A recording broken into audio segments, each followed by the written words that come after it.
പൊതുവിപണിയിൽ അരിവില കുതിച്ചുയരുന്ന സാഹചര്യത്തിൽ തെക്കൻ ജില്ലകളിൽ അരിയെത്തിക്കാതെ നിലവിലെ പ്രതിസന്ധി മുതലെടുക്കുകയാണ് ആന്ധ്രയിലെ മില്ലുടമകൾ.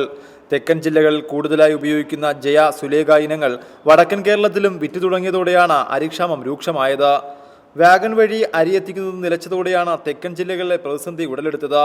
നിലവിൽ ആന്ധ്രയിൽ നിന്ന് ലോറിയിൽ ചില വ്യാപാരികൾ അരി എത്തിക്കുന്നതൊഴിച്ചാൽ അരിവരവ് പൂർണ്ണമായും നിലച്ച മട്ടാണ്. തമിഴ്നാട്ടിലും കർണാടകയിലും കടുത്ത വരൾച്ചയായതിനാൽ ഇവിടെ നിന്നും കേരളത്തിലേക്കുള്ള അരിവരവ് കുറഞ്ഞിട്ടുണ്ട്.